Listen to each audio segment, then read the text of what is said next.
Good morning students. स्वागत है आपका फिर से आपके अपने परिवार की S12 मैथ में। आइए चालू करते हैं सेशन जो क्लास 9th में चल रहा है मैथमेटिक्स में। इसमें चल रहा है आपका एक्सरसाइज चलेगी 1.5। तो 1.5 में कौन सा टॉपिक है जो इससे रिलेटेड है? वो टॉपिक है आपका law of exponents for real number. इसका मतलब होता है, आपका टॉपिक दे रखा वास्तविक संख्याओं के लिए घातांक नियम क्या होते हैं। वास्तविक संख्याओं के लिए घातांक नियम समझेंगे यहां से। तो टॉपिक आपके सामने लिखा हुआ है loss of exponents for real numbers. इसका मतलब है वास्तविक संख्याओं के लिए घातांक नियम। तो थोड़ा सा नोट करते हैं, मान लेते हैं, लेट कर लेते हैं। लेट माना ए एंड बी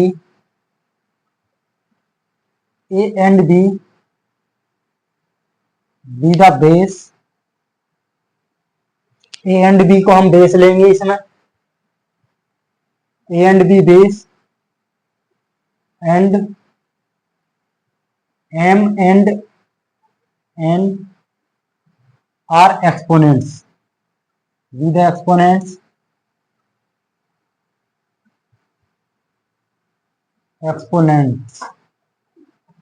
इसका मतलब ये है ए और बी को क्या माना जाएगा? आधार माना जाएगा।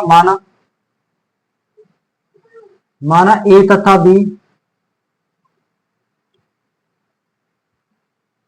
मान लेंगे ए तथा बी आधार है और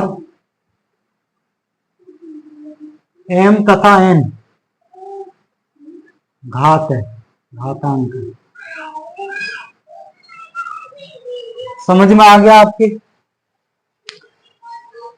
ए और बी क्या है, इसमें आधार ले लेंगे और एम और एन क्या होगा? घात होगी जी। ठीक है। तो यहां से बनने वाले कुछ फॉर्मूले होंगे आपके जो इस प्रकार है। नंबर 1 नोट करेंगे। नंबर 1 हो गया 2,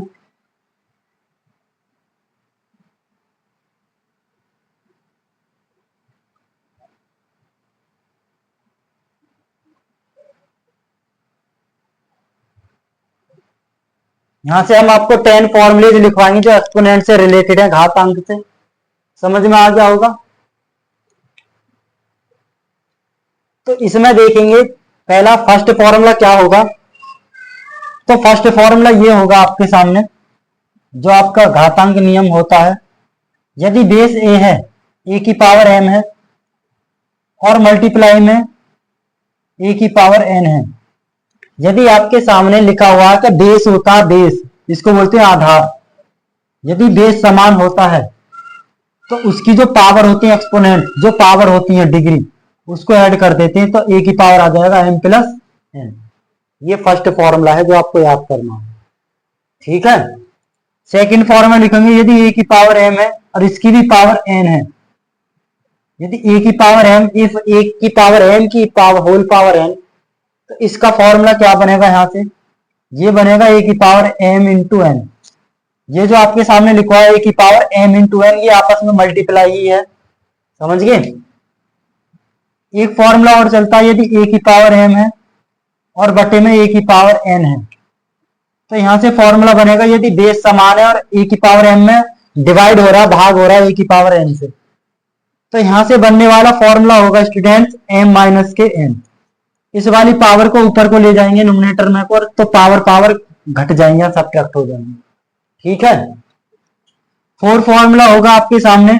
इसमें कंडीशन होती है कि एम का मान इज ग्रेटर देन होता है एन से।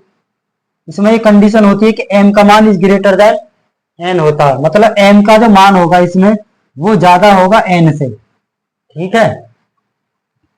नेक्स्ट फॉर्मूला होता है आपके सामने, यदि ए की पावर 0 है, यदि बेस है आपका, बेस की पावर यदि डिग्री आपकी आ जाए पावर 0, तो उसका ऑलवेज वैल्यूज 1 होती है।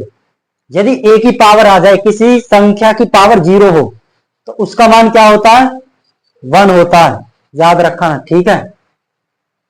नेक्स्ट फॉर्मूला ये होगा आपका, यदि ए की पावर एम एन है और बराबर बी है, यदि ए की पावर एन है और बराबर बी है, तो यहां से मैं ए की वैल्यू निकालता हूं तो ए की वैल्यू निकलेगी बी की पावर 1/n, बी की पावर 1/n। ये भी एक फॉर्मूला होता है।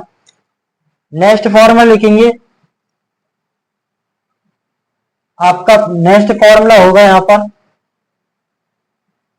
यदि ए बी की पावर होल एन है, ए बी की मल्टीप्लाई है और इसकी पावर एन है, ठीक है, तो इसको लिखा जाएगा ए की पावर एन और इंटू बी की पावर एन। ये बात आ रही है जी समझ में आपके, ए की पावर एन इंटू बी की पावर एन, ये बीच में मल्टीप्लाई होती है, ठीक है, ये फॉर्मूला होता है आपका।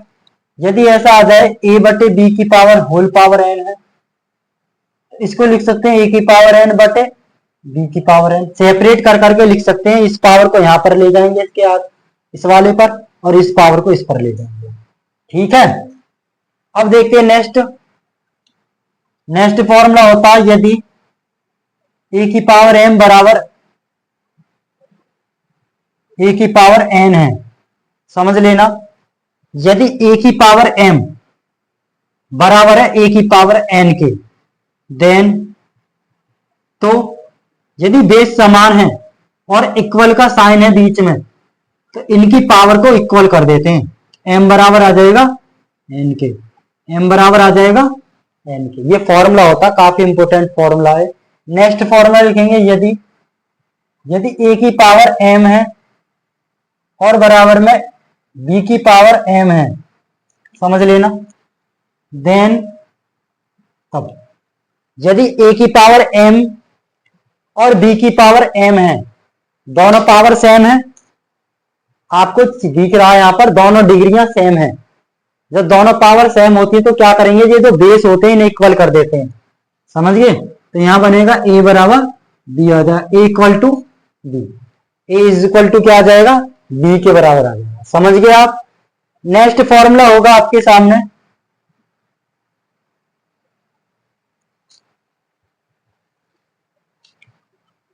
यदि ए की पावर माइनस का एन है, यदि ए की पावर माइनस का एन है, तो यदि हम इसको पॉजिटिव बनाएं, प्लस का बनाएं, तो क्या करना होगा, 1 कर देंगे, इसको अपॉन में ले जाएंगे, प्लस का एन हो जाएगा। ये एक फॉर्मूला होता है, समझिए। यदि मैं इसी को नेगेटिव बनाऊं, यदि 1/a की पावर एन में आ जाएगी वैल्यू, तो इसको मैं नेगेटिव ऊपर को ले जाऊंगा, इसके न्यूमरेटर में को, तो वैल्यू माइनस में जाएगी, पावर माइनस में जाती है, समझ गए आप। तो ये कुछ फॉर्मूले थे 10, इनको आप नोट कीजिए, आगे फिर एक्सरसाइज को कराते हैं, जो एक्सरसाइज बेस्ड क्वेश्चन है, कीजिए नोट।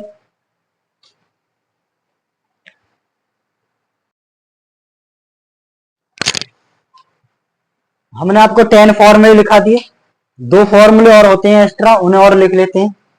देखिए क्या होते हैं, यदि आपके सामने ए की पावर आ जाए, ए की पावर आ जाए एम बटे एन, ए की पावर आ जाए एम बटे एन, तो हम उसको किस फॉर्म में लिख सकते हैं, इसको लिख सकते हैं अंडर रूट में एन और ए की होल पावर एन, इतना लिख सकते हैं जी इसको, ठीक है। ए की पावर एम बटे एन को लिख सकते हैं बराबर में एन रूट्स ए, एन अंडर रूट ए की पावर एम, ठीक है। अब यहां से देखेंगे नेक्स्ट फॉर्मूला, यदि ए की पावर एम है और गुणा बी की पावर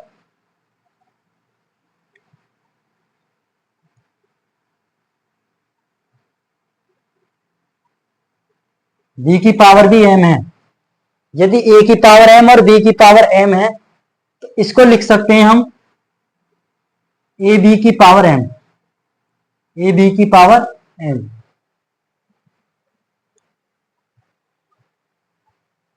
ठीक है। शायद ये फॉर्मूला लिखा दिया, ये वाला सेम है थोड़ा सा। आइए चलते हैं एक्सरसाइज पर, इसको नोट कर लीजिए जल्दी से, कर लिया नोट, समझ में आ गया आपके फॉर्मूले, कोई समझना हो फॉर्मूला आपको तो करते हैं इसे, 1.5 एक्सरसाइज को करते हैं सॉल्व।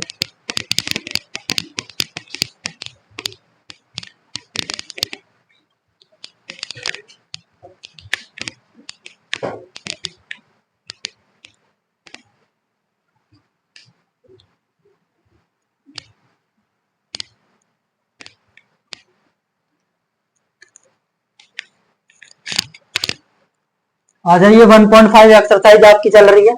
इससे क्वेश्चन कौन कौन से लिखते हैं। तो फर्स्ट क्वेश्चन दे रखा है आपके एक्सरसाइज में 64 की पावर 1/2। ये क्वेश्चन दे रखा है। इसमें क्या कह रहा है, इसको फाइंड वैल्यू चाहिए, मतलब फाइंड करवा रहा, वैल्यू ज्ञात करवा रहा है इसकी कि इसका लोवेस्ट टर्म क्या होगा, लोवेस्ट मान क्या हो सकता। तो इसको करेंगे जी सॉल्व क्वेश्चन को। आपके सामने लिख रहा है 64 की पावर 1/2, 64 की पावर 1/2 है। तो इसको हम काफी टाइप्स के से कर सकते हैं इस क्वेश्चन को। तो फर्स्ट टाइप देखेंगे इसका, इसी क्वेश्चन का फर्स्ट टाइप देखेंगे। आपके सामने लिख रहा है 64 की पावर 1/2 है। तो 64 को लिख सकता हूं मैं 8 की पावर 2 लिख सकता हूं क्या इतना।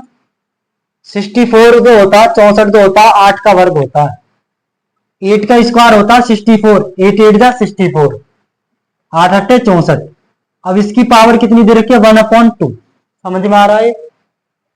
अब मैंने आपको एक फॉर्मूला पढ़ाया है, अभी बताया था आपको एक्सपोनेंट्स में, घातांक के नियमों में, कि यदि a की पावर m हो और उसकी भी पावर आपका कितना हो n हो, यदि a की पावर m की पावर होल n है तो इसको हम लिख सकते हैं a की पावर m गुणा n, लिख सकते हैं क्या। ये फॉर्मूला भी मैंने आपको समझाया था। तो इस प्रकार इसको नोट कर दीजिए। तो यहां पर समझिए 8 क्या है, ये 8a है, और n क्या है 2 है, और n क्या है 1/2 है।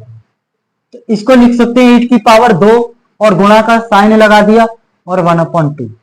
आपको पता है भली बात ही कि 2 की गुणा 1 में होगी, 8 2 एकम 2 और बटे में 2। अब जब ये चीज भाग में आ गई तो ये कट जाती हैं, तो कितना बचा 8 की पावर 1 बचा। 8 की पावर 1 का मान कितना होता है 8 होता है। यही आपका आंसर होगा। क्या ये क्वेश्चन समझ में आया सभी के। सेकंड टाइप क्या होता है, सेकंड टाइप को समझेंगे, इसी क्वेश्चन का सेकंड टाइप। इसको सेकंड फॉर्मेशन से कैसे कर सकते हैं। आपके सामने क्वेश्चन लिखा 64 की पावर 1/2, तो यहां से कुछ नोट पॉइंट लिख लीजिए आप। यदि x की पावर 1/2 तो उसको इतना लिखा जाता है। यदि x की पावर हो आपका 1/3, यदि x की पावर कितना हो 1/3 तो उसको लिखा जाता है 3x। यदि x की पावर 1/4 हो तो उसको लिखा जाता है 4 x। यदि x की पावर 1/5 हो तो उसको लिख सकते हैं 5 × 5√x। ये कुछ फॉर्मूले हैं, इसी प्रकार इसको कर सकते हैं। अब इसमें कह रहा है 64 की पावर 1/2 है, तो इसको कितना लिखा जा सकता है 64 और अंडर रूट। देखेंगे क्वेश्चन नंबर सेकंड टाइप जो क्वेश्चन था, इसमें आपके सामने 64 की पावर 1/2, तो 1/2 का मतलब होता है अंडर रूट में 64। अंडर रूट 64 का जो होता है वैसे भी हम समझते हैं 8 ही होता है, 8 स्क्वायर रूट। तो ये इसका आंसर हो जाएगा। अब चलते हैं नेक्स्ट क्वेश्चन पर। थर्ड क्वेश्चन क्या है, 125 की पावर, क्वेश्चन बोली 125 की पावर कितना, 125 की पावर क्वेश्चन बताओ 3। थर्ड क्वेश्चन लिखा हुआ आपका 125 की पावर 1/3। इसको सॉल्व करेंगे, सॉल्व करेंगे स्टूडेंट्स, करते हैं सॉल्व। 125 को लिख सकते हैं 125 की पावर 1/3 है।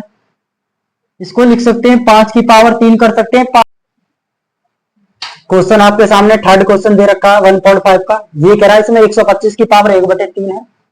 जब 125 की पावर 1/3 है, 125 को लिख सकते हैं 5 की पावर 3।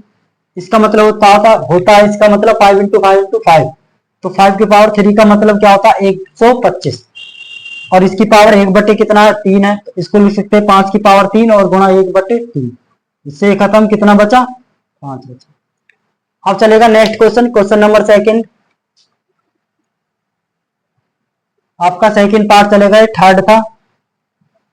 फर्स्ट का थर्ड।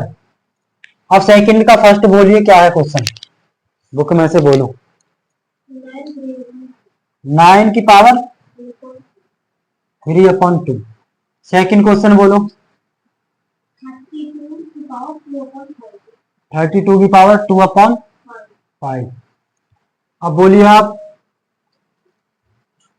Third question.